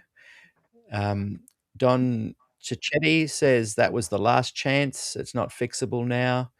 I'm going to read a couple of those while you guys are. Oh, awesome. We have Ivan and hopefully Deb as well. Is that correct? Here we go. Ivan Caldwell, good to see you. Hi. No, Deb's gone over to visit her sister who's had some bad news medically. Okay. Well, hey, we're thinking of her, and say a big hello from us, please. While I've got you there, Ivan, remember, I don't know if you saw the beginning of the show. I held this up. You recorded it in my studio, but did we do two recordings? One that is your dad playing music and one that is just him talking about his memories? He may have done one just talking for the Philippines because they invited him to go over and talk over in the Philippines to remember Robert Archibald Caldwell, Dad's dad. Right. Wow. Yeah, and I don't know if he recorded that on this, but we definitely did an album, a family album with Dad and Deb and myself, and Brian joined in with some of the instruments, and that was when Dad was threatening to put his cello away and That's right. never play it again. Or we said, Yeah. how about we record all of the songs you've done with us over the years? So we came to your little studio and put it all down. I remember that well. Yeah.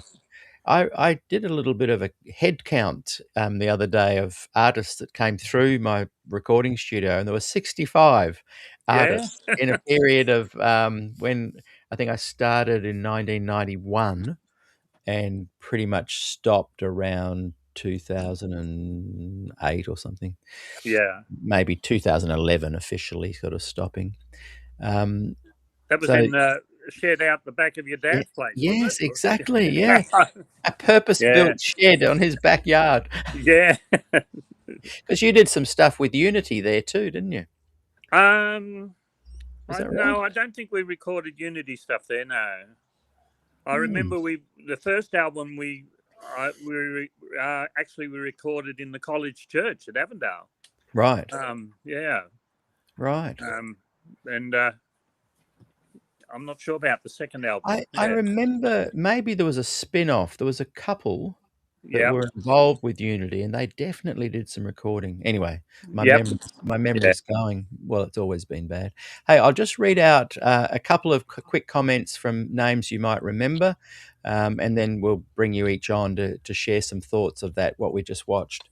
So Don Cicchetti had just said, in some ways that was the last chance. It's not fixable now to have that kind of, like, I loved that moment with that lady at the end there where she said, when you've got Jesus in your heart, you can't not want to just share that joy. I love that. David Martin, many of you know David, Smiley Martin. Hey, Smiley. Yeah, so he's watching, and he said, the days of Salt and Gate. Yeah. Such nostalgia. He adds, what about the movie Brothers that Gabe Reno produced? See, there's another incredible creative Adventist. Gabe Reno sadly passed away way too young. And he said that he'd cast Jeffrey Rush in that film, Brothers. Someone can tell us about that. Keith Paulus, I think Victoria, he's watching. Thanks, Peter. Yes, we were vitally involved in the Jesus Revolution of the early 1970s. And what a wild, wonderful ride it was. Just imagine this, Saturday night, right in the middle of Geelong. We had a massive trailer set up with modern amplified music, and we were street preaching like never before. Bob, you may have been involved with some of this. Yep, the guitars rang out, the vocals echoed off the buildings, and we declared the gospel right there in the open air. It was bold, it was brash. Hallelujah, It was hallelujah. absolutely electric. But we did not stop there. We opened a restaurant and cafe shop called Maranatha Inn, a place where young people could come, grab a meal, feel safe, and encounter Jesus in a real, tangible way. And did they ever come? The place was packed. The buzz was incredible. Energy, energy, and more energy. A deep sense of purpose, lives transformed, and the Holy Spirit moving so powerfully you could almost touch it. The wider Amen. conference took notice and was so impressed that they sent us a youth pastor, Neil Watts. I remember Neil. Amen. Amen. It felt like we were on the cusp of something huge, a genuine move of God. But then the creeds crept in.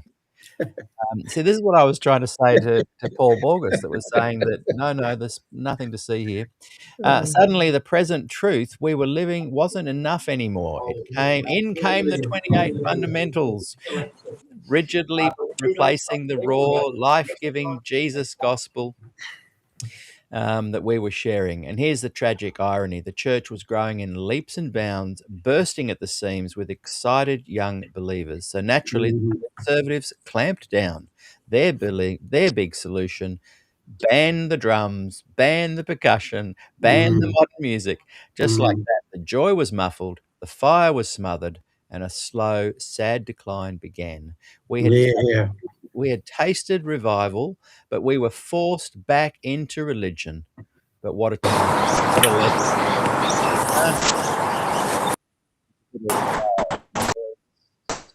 Coming through from someone there.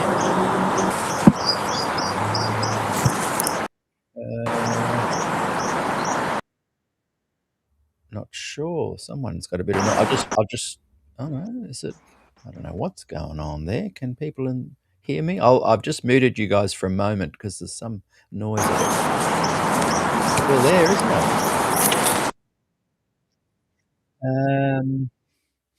I don't know what's going on there. Apologies. I've nearly finished that one. What a time, what a lesson. You can't put the Holy Spirit in a box, and you certainly can't dance to a muted drum beat.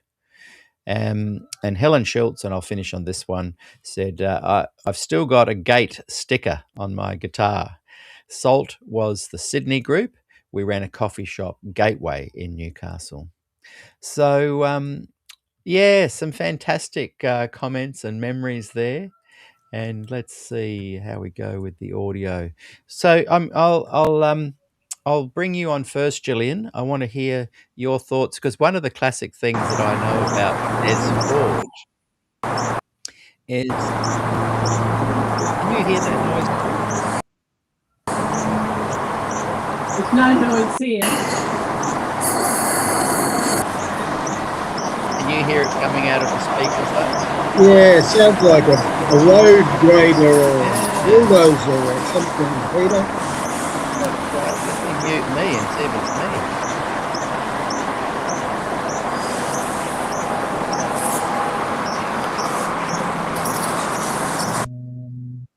Gremlins. Hey. I think it's coming through Ivan's mic. Gone now. Yeah, Yes. that's when it has switched sideways. Yeah. Yeah. So Ivan, if please, I'm going to kick you out and just get you to log back in and just keep your phone up the one way. I think turning sideways, it's causing a bit of a noise there. Yeah. But hopefully Ivan can hear me. Come back. We want to hear some more from you. Yes. So one of the interesting things, Gillian, that you've said is that Des himself wasn't really up to date with the modern sounds of music and whatnot, though he was the most cutting edge person with theology. Share us some of your thoughts of you, Des, and from having just watched that film. Well, I remember talking to Des about the Beatles, and he thought I was talking about insects, so he didn't have a clue. He really didn't have a clue. But I'd been in the choir, and I'd also done conducting with Thrifty. Right. And I had a bit of a flair for it at the time. I mean, I haven't done any since except conduct books. But when I was in England in the late 50s, because I was an older student when I came to college, Bill Haley and, Rock Around the Clock and Cliff Richard, all those guys came in. And I used to go to Working Man's Club. I would have been about 15 or 16. So I jived, drank rum and coke, smoked 22 packs of cigarettes a day for 3 years. You did? I did. You did. So I had rhythm in the old days. But then I came and became an Adventist. Of course, I came a holy woman. Not really, but I did have that background. And my family were very musical. My father loved the latest thing, and he bought Grundig. He was a cabinet maker, and he would get the Grundig stuff from Germany and put it into a beautiful cabinet. All my family loved music. Yeah. So, but I thought that the height of the gospel movement in the 70s was the Melbourne street preachers. Yeah. So I approached Robert to write up, because he'd been on Facebook and he put some photographs up of all the places where the street preachers met. And I asked him if he would write it up. So he did that way back about 4 years ago when I was doing volume 2. And then I asked him to talk about his 60 years in the church. Yes. So he just did it, and you haven't read it yet. No, and it's in this I know. book. Bob's so humble, he didn't mention that yesterday. And it was pretty hard to typeset, let me tell you, because he put all the photographs in, and I had to arrange it and move them around so they fitted on the page. Oh, here we go. Anyway, that's not terribly important. I did flick open to that, and it actually is important because it's totally on topic for today's program. Yeah, it's absolutely on topic. And there it is. I've done that. There it is. The Melbourne Street Preachers. I want you to know that I've done it on purpose. I wanted to record it. And now that you brought Paul Johnson on, which was a stunning thing for me, because I found out that Paul Johnson and I think absolutely alike. And he's the real safe harbour. Yeah. So that's why I've asked you. I want to write up the history, because he knew everybody. Yeah. He knew everybody. He knew HMS Richards and his 2 sons, and he knew Froome, and he knew Heppenstall. Heppenstall was the one who was difficult when he had his little heresy trial. But and I want to write that history up. So I've asked you if you will get him, and we'll sit you in the chair and keep you quiet. Oh yes, I won't. My mother used to do. I've got to tell you this. Look, this is not related, but I've got to tell you the story. When my mum lived with me for the last 4 years, the next door neighbour would come in and they would do the 9-letter word. And my mother was very good at words. And if I made a suggestion, they'd send me upstairs. And they said, you can make the tea, but only if you're quiet. So that's what we're going to do with you. I will go like this, and I will mute my channel. I will do the welcome. So I've also, I know this is not really connected, but I've decided I'm going to do a forum. I've decided last week that I'm actually going to speak out on all this stuff, that it's time, and I never had any intention of doing it. It was that Paul Johnson program that did it. So the time is not set. But right, that's what you were referring to in a message. Yeah. That's why I wanted to interview or have Robert interview me about the books, because I've got so much stuff to say I couldn't possibly do it in a forum. So that's when we come on and we sit you down and we say, now, be good, else we send you upstairs. So for what we'll do is we'll do a show with you, me and Bob, and then a show with you, me and Paul. Yeah. And yes, and I will be quiet. And the reason for me doing the thing with Paul is because, I want to record the history. Yeah. And so I've got a method. I know what I sort of want to ask him. And I've already taken the transcript out of his first talk with you. It's already in the book. I found every person he mentioned, I found their picture, a lot of his records. I've illustrated it. Perfect. Because normally people would move past, but when you illustrate it, they go in. Mm. So see, I am trying to write a history of the musicians. I love it. That's so important. And I'm hoping I'm going to share this with a couple of young people, and I'm going to say, That's hey, my come. friend up the north. Yes, I'm going to invite. We've lost Ivan again, but he'll come back. I'm going to. So this book, you've got pictures. Isn't it funny that I just didn't see that in my flicking? We've got No, because the everybody Jesus does. Revolution. Yeah. Now, Rob put all that in, but And I all the had to go in. names, the photos. This is gold. So I'm going to send this to a couple of young Adventists. Now, if you and like, say, hey, you've got some great No. resource material here. if you like, I'll take the text out and I'll put it in a PDF file so you can send it to people. How about that? Perfect. So they don't have to get the book. Perfect. But anyway, I Okay. see, I see that I did this deliberately and asked Robert to do it because I see this as the height of the gospel movement. And of course, the church absolutely dashed it. Now, when he first told me that it came Thank through you for Bob Brinsmead, confirming. I was a bit upset with him and I blocked him for a day or two. Because Des wasn't in it at that point, but I got over it. I do get over these things. I love it. I love it. So thank you, Gillian. That's fantastic. Yeah, you haven't realised that this has been done deliberately because this period of time was so important. Of course. It was the acme of the gospel experience. Amen. And it's never been the same since. No. So, look, I can leave now. No, just hang around. Just hang around. But Ivan's coming back. I know nothing about this period otherwise. Peter, thank you, Gillian. Peter, that person, Keith, who was writing about a parallel universe in Geelong, Yes. And it just underlines what Gillian's summarizing there. Yeah.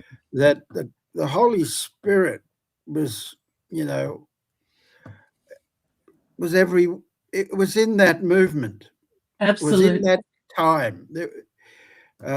And those early 70s, when he talked about having a cafe in Geelong, I never went to it, but we were busy organising Food for Thought in Chapel Street in Melbourne, and you guys, I used to go up to Sydney every now and then, and Ivan Caldwell, I don't know where he's gone. Come back, Ivan. Yeah, I've just messaged him. I don't know that any of my songs would have made it into anywhere mainstreamish in Adventism at that time if it weren't for Ivan. He was the conduit, the bridge. I sent him songs. I wasn't performing. I was, a builder's labourer and a truck driver. And I'd send him songs because I knew he was in the circuit, as it were, of, as you saw on that film, young Ivan, singing with Warren Judd's group, standing, righteously to the left or right. He was just fantastic because I visited the Caldwells once after leaving them to go to boarding school in Melbourne, Lilydale Adventist Academy. I visited and he said, Bob, you've got to give me more songs. People like your songs. I said, oh, okay. Right. I had no idea. I'm scrubbing pots and cleaning floors and cleaning bricks and getting into trouble at Lilydale Academy boarding school. And I had two indications that he was singing. One was from him and the other was from Andrew Kingston, who visited once and said, hey, keep up the songwriting. And I was surprised, blown away. But Gordon Box, who was the narrator of that program, I'm talking late 60s here, he and Jim Johansson. Yes, both, Jim. I'm glad you raised that. I've been meaning to mention Jim Johansson several times. I kept forgetting. both gospel people. Yeah. And pre street preaching, they were into social issues, connecting Adventism with politics. Yeah. And they came to Lilydale one Sabbath and took an afternoon program. And I thought, am I going to go to this? You know, total institution. You get religion shoved down your throat, whether you want it or not. So I went bush with a friend of mine and we got drunk. And Was it Gillian? Gillian, you've started something here. We came back onto the campus.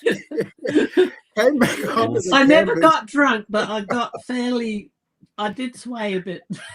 I said to my friend, look, I've got to lie down. I think we're going to miss MV meeting, miss the afternoon meeting. I've got to go and lie down and be sick. But on our way, sneaking back onto campus from the bush, we were intercepted by one of the senior prefects. And she said, come here, you two. And when we went over to her, she could smell the alcohol coming out of our nostrils, you know.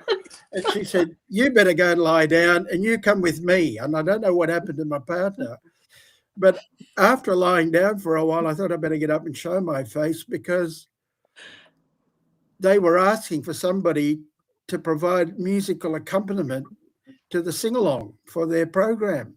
And there was nobody around, so holding it outdoors. So I got the guitar and went down and you know, Ralph Carmichael's songs were big, and John, the other songwriter, Christian songwriter, he was big. And while I was trying to hold it together in my inebriated state, I got my friend to prop me up against a tree. They were holding it out in the gardens. Just prop me up against the tree and I'll get through this.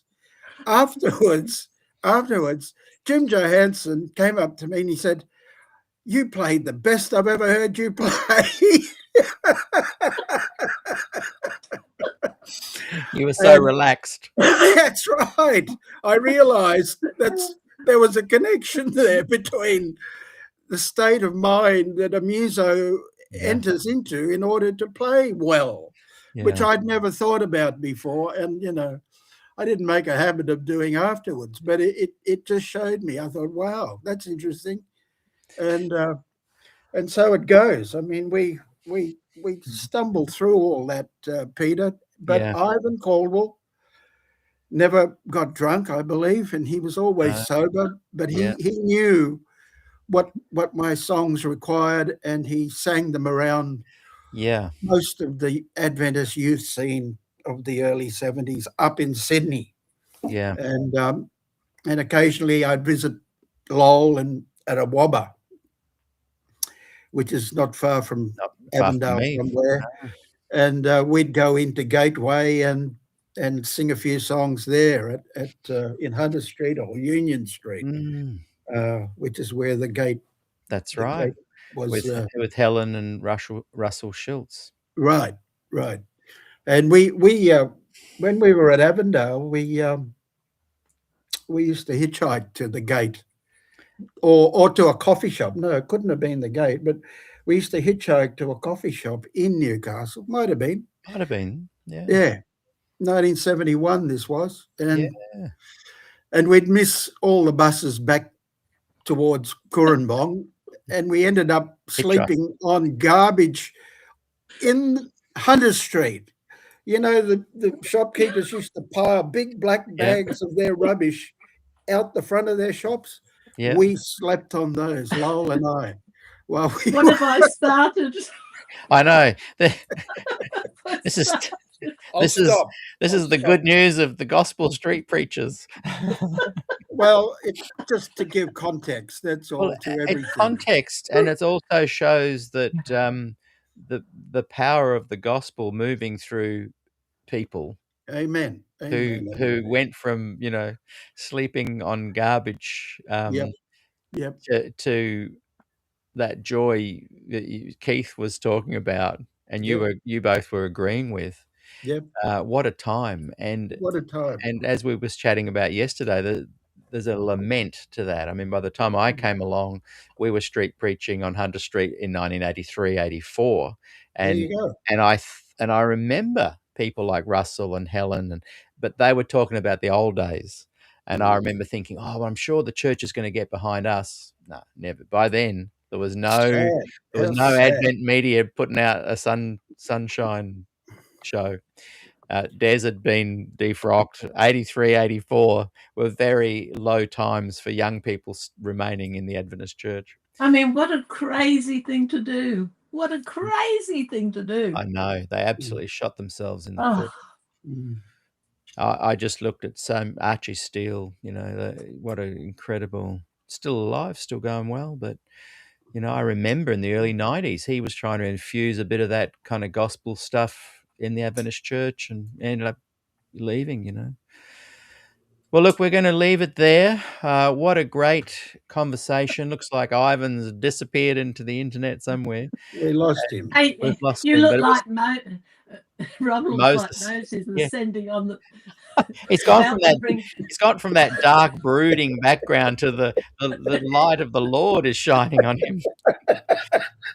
So, look, young people that are watching, anyone that has a bit more energy than we do, this was a beautiful time and in Adventist history. And I think if there's anyone out there that's an Adventist that can take some of this information, approach Bob or Gillian or myself. We've got heaps of resources we can give you. There needs to be some kind of history. If not, I'm just getting all these ideas that there should be some kind of a reunion. Remember, Rob, when you had, I think Genna organised it at college in the Ed Hall, like a Galilee Records reunion concert. Yes. And what a fantastic, it was a good nearly 200 people there from memory. Wouldn't it be good to do organise one? Let's organise one more time. One more. The street preachers from Adelaide, Melbourne, Sydney, around here, Newcastle, Perth. Let's get them all together one last time for a big. Anyone involved in the gospel. Yeah. You could do it around the forum. Yeah, we could try and once I've you get me a come up date. I we'll don't have try a and- date. It's not No. settled yet. Yeah, And let we've got me to know. find a venue because if it's done as Lyndon said to me in Sunnyside, I said, Lyndon, they will stop it right at the end. They won't be allowed on Adventist soil, unfortunately. I shouldn't even announce it because I don't have a date, but I've said I'll do it. But I'm going to call it Into the Minefield. Oh, I like it. And Milton's going to do an introduction. And Yeah. Robert. Well, why don't we try and tee up that as your weekend. Saturday program, and then the Sunday is the reunion of the street preachers. We will talk more about this, you two. I'm excited. Well, we will leave it there. Thank you, everybody, for watching today. I'm sorry, Rob, for leading you into telling us That's about all the drunken right. state. It's organic, it's real, and the gospel touches real people. It does. And my big takeaway from just watching that is, and I know who it is. I'm pretty sure it's just the name, the Adelaide lady that I think she was from Adelaide. I know her anyway, but I can't remember her name. But the look on her face, she's just talking, and I've been, having these things in the gospel, and then when Jesus comes into your life and you understand the gospel, her face just lit up. And it's rare to see an Adventist talking about Jesus. It's everything's so scripted. The thing about Paul Johnson and his talk was I've never met anybody quite the same who believes and stood up at 25. He believed in the finished work of Christ. And I find that he's got an interesting blend of theology and gospel music, hasn't he? Oh, he's very bright. He's very bright. He reads widely. Yeah. It's a great find for me at this time because of where I'm at in the books. Yeah. And apparently, I keep saying I'm finished, but I know I'm going to do 15. Good. I've done part of it already. So Well, I reckon get me that date about the Spectrum, even if it's this year, and let's just rapidly it'll be try and next pull year. together. Well, even better. That gives us time to plan. And I wasn't going to announce it until I was told when it was. But well, we're it's just very brave of me to do it, fantastic. because I'm Yeah. going to be 82 when I do it. Wow. Wow. God bless. Well, guys, until next time, and thank you everybody for watching. Tomorrow, Bye, Moses. what's on tomorrow? We've got. We're going to mute you too. We're going to have. I think Alexander Carpenter from Spectrum is on tomorrow, and then we've got Good News Fellowship, not to be confused with Good News Unlimited. Can't believe I didn't. So when is Larry Christoffel on? I thought he's come and gone, hasn't he? I plugged you, whatever. Oh, my big problem is, a good time to call it out. My Roy Gain interview has disappeared, and I'm having trouble moving forward until I have some kind of Roy Gain program. He's happy to come back and talk about it, but not till he's finished the semester's work or whatever. And I think Larry's after. I think Larry's after that. I get trouble with Messenger. I get old messages. So I thought you were asking me about Larry Christoffel, and I was going to pay for the program. And I said, I thought I did. You already have paid. You've already paid. Yeah. Well, yeah. But I don't think. Yeah, something popped up. Yeah, because we have two messages we write to each other, two accounts. Yeah. Anyway, we'll stop our personal discussion. I'm not sure if the Larry one has gone to air. I'll check. But anyone watching, I think it has. If you have saved the Roy Gain conversation, I don't mind. Yeah, sure, you did it illegally, but you did it for educational commentary purposes, I'm sure. So if anyone has the Roy Gain, I think it's season 2, number 44, please get it to me so I can play it. It was an important conversation. Anyway, we'll leave it there. Until next time, farewell. And Mode. Mode. Nisam Bulavanaka.